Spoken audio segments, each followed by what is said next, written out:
दोस्तों, क्या आपने कभी सोचा है कि इस दुनिया में एक ऐसा देश भी है जहां हर पत्थर के पीछे एक कहानी छिपी है, जहां की हवा में इतिहास घुला हुआ है और जहां की गलियों में चलते हुए ऐसा लगता है जैसे समय खुद ठहर गया हो। एक ऐसा देश जहां हजारों साल पुरानी सभ्यता आज भी सांस ले रही है, जहां कभी शक्तिशाली साम्राज्य राज करता था, जहां की इमारतें आज भी उस दौर की गवाही देती हैं जब इंसान ने कला, विज्ञान और शक्ति तीनों को एक साथ साध लिया था। लेकिन दोस्तों, इस खूबसूरती के पीछे छिपा है एक ऐसा सच जो बहुत कम लोग जानते हैं, एक ऐसा रहस्य जो इस देश के भविष्य पर सवाल खड़ा कर रहा है। एक तरफ यहाँ दुनिया की सबसे शानदार इमारतें हैं, तो दूसरी तरफ एक ऐसी समस्या जो धीरे धीरे इस देश को अंदर से कमजोर कर रही है। एक तरफ यहाँ की गलियों में रोमांस है, तो दूसरी तरफ सन्नाटा बढ़ता जा रहा है। आखिर ऐसा क्या हो रहा है? इस देश में क्यों दुनिया का इतना प्रसिद्ध और ताकतवर देश आज एक अनदेखे खतरे का सामना कर रहा है? दोस्तों, आज हम आपको लेकर चलने वाले हैं एक ऐसे सफर पर जहां हर मोड़ पर आपको हैरानी होगी, हर तथ्य आपको सोचने पर मजबूर कर देगा और हर कहानी आपके रोंगटे खड़े कर देगी। तो तैयार हो जाइए, क्योंकि अब शुरू होने जा रही है इटली की वो अनकही कहानी जिसे जानकर आप हैरान रह जाएंगे। दोस्तों, इटली की आबादी करीब 6 करोड़ के आसपास है, जिसमें पुरुषों की संख्या लगभग 48.5% है, जबकि महिलाओं की संख्या 51.5% है। यही वजह है कि यहाँ 17 लाख से ज्यादा महिलाएं अकेले रहती हैं। इटली की महिलाएं आमतौर पर पुरुषों के मुकाबले ज्यादा लंबी उम्र तक जीवित रहती हैं, लगभग 80 से 85 साल तक, जबकि पुरुषों की औसत आयु 70 से 75 साल के बीच रहती है। यहाँ की ज्यादातर आबादी 35 साल से अधिक उम्र की है। पूरी आबादी का बड़ा हिस्सा इटली की केवल 20% जमीन पर ही रहता है, क्योंकि देश का लगभग 80% हिस्सा जंगलों, पहाड़ों और नदियों से घिरा हुआ है। इटली का क्षेत्रफल करीब 3,01,340 वर्ग किलोमीटर है, जो इसे क्षेत्रफल के हिसाब से दुनिया का 72वां सबसे बड़ा देश बनाता है। इसकी उत्तर पश्चिम दिशा में फ्रांस, उत्तर में स्विट्जरलैंड, उत्तर पूर्व में ऑस्ट्रिया और पूर्व में स्लोवेनिया स्थित हैं। इसके अलावा इसका एक बड़ा हिस्सा भूमध्य सागर से भी जुड़ा हुआ है, जो इसकी अर्थव्यवस्था में महत्वपूर्ण भूमिका निभाता है। इसी समुद्र के जरिए इटली दुनिया के कई देशों से व्यापार करता है। यहाँ के लगभग 74% लोग ईसाई धर्म की कैथोलिक शाखा को मानते हैं, इसलिए इन्हें रोमन कैथोलिक कहा जाता है।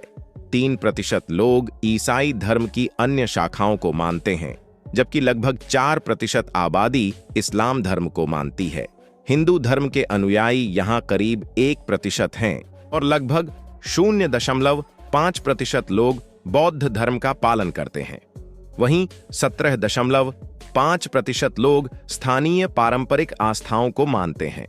इटली की आधिकारिक भाषा इटालियन है, जिसे यहाँ के अधिकांश लोग बोलते हैं।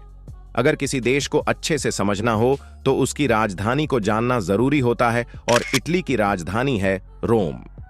यह शहर न केवल इटली का सबसे खूबसूरत शहर है, बल्कि पूरे यूरोप में अपने इतिहास और वास्तुकला के लिए प्रसिद्ध है। कहा जाता है कि रोम की स्थापना 753 ईसा पूर्व में हुई थी।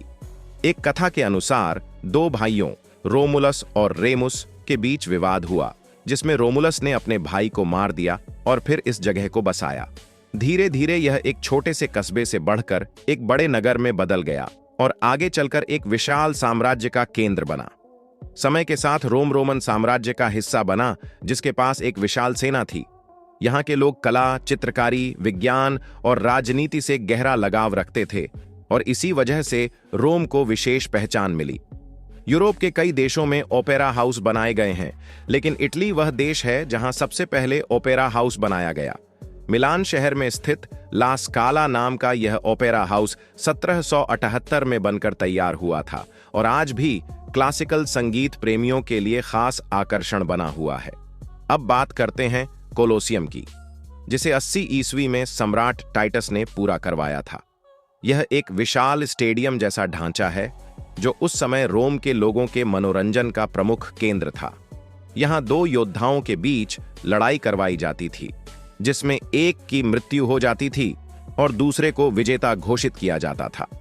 राजा विजेता को इनाम भी देता था। इस कोलोसियम में 50,000 से लेकर 80,000 लोग एक साथ बैठ सकते थे। यहाँ केवल योद्धाओं की लड़ाई ही नहीं, बल्कि जानवरों की लड़ाई और अन्य खेल भी आयोजित किए जाते थे। यह भव्य संरचना आज भी प्राचीन रोम की याद दिलाती है और इटली की प्रमुख ऐतिहासिक धरोहरों में गिनी जाती है। इसकी दीवारें लगभग 50 मीटर ऊंची और करीब 189 मीटर लंबी हैं और इसके चारों ओर विशाल स्तंभ खड़े हैं। आज भी इसे देखकर लोग हैरान रह जाते हैं कि उस समय इतनी भव्य इमारत आखिर कैसे बनाई गई होगी। आज के समय में इटली के सामने एक बड़ी समस्या यह है कि यहाँ की आबादी तेजी से बूढ़ी होती जा रही है। यह दुनिया के सबसे ज्यादा वृद्ध आबादी वाले देशों में तीसरे स्थान पर आता है। यहाँ करीब 25% लोग 65 साल से अधिक उम्र के हैं और बड़ी संख्या में लोग 35 साल से ऊपर के हैं। पिछले कुछ दशकों में यहाँ शादी का चलन भी कम होता जा रहा है। बच्चे पैदा ही नहीं हो रहे, जिसकी वजह से यहाँ की जनसंख्या में उम्र का अंतर लगातार बढ़ता जा रहा है। लोग धीरे धीरे बूढ़े होते जा रहे हैं और जो युवा हैं वे आबादी को बढ़ाने में उतना योगदान नहीं दे रहे। इससे काम करने वालों की कमी पैदा हो रही है, क्योंकि अगर ज्यादातर लोग बुजुर्ग हो जाएंगे तो काम आखिर करेगा कौन? युवा पीढ़ी अब अपने करियर पर ज्यादा ध्यान दे रही है और इसी कारण कई लोग दूसरे देशों में जाकर बस भी रहे हैं।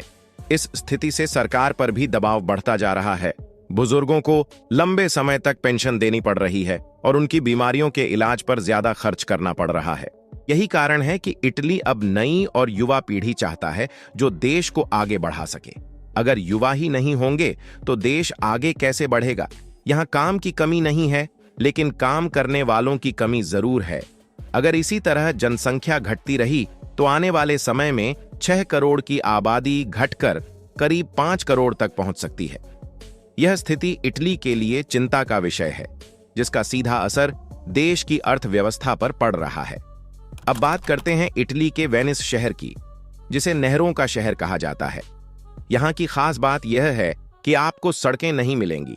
लोग एक जगह से दूसरी जगह जाने के लिए नावों का इस्तेमाल करते हैं, जिन्हें गोंडोला कहा जाता है। वेनिस की इमारतें बेहद खास आर्किटेक्चर पर बनी हुई हैं और इस शहर के सेंट मार्क्स बेसिलिका और डोज पैलेस काफी मशहूर हैं। यहाँ का खाना भी पूरी दुनिया में प्रसिद्ध है। अलग अलग देशों के रेस्टोरेंट यहाँ मिल जाते हैं, जहाँ हर तरह का भोजन मिलता है, चाहे वेज हो या नॉन वेज। हालांकि यहाँ के लोग ज्यादातर नॉन वेजिटेरियन खाना ही पसंद करते हैं। इटली का पिज्जा तो पूरी दुनिया में मशहूर है। जो भी इटली जाता है वह यहाँ का पिज्जा जरूर चखता है। 18वीं शताब्दी में पिज्जा की शुरुआत यहीं हुई थी, और वह भी गरीबों के लिए कुछ ऐसा जो सस्ता हो और जल्दी बन जाए। धीरे धीरे यह पूरी दुनिया में फैल गया और आज यह अमीरों की भी पहली पसंद बन चुका है। अब बात करते हैं मिलान शहर की, जो अपने फैशन, कला और व्यापार के लिए जाना जाता है। यहाँ का डुओमो दी मिलानो एक प्रमुख लैंडमार्क है, जो यूरोप के सबसे बड़े कैथेड्रल्स में से एक है। यहाँ एक किला भी है, जिसे 15वीं सदी में बनाया गया था और आज उसमें शहर की संस्कृति को म्यूजियम के रूप में संजोकर रखा गया है। यहाँ के ज्यादातर लोग टूरिज्म, ऑटोमोबाइल और टेक्सटाइल इंडस्ट्री से जुड़े हुए हैं, जबकि बड़ी संख्या में लोग टीचिंग, नर्सिंग और होटल मैनेजमेंट जैसे क्षेत्रों में भी काम करते हैं। इटली का एक और खूबसूरत शहर है फ्लोरेंस, जिसे कला और विचारों का केंद्र माना जाता है।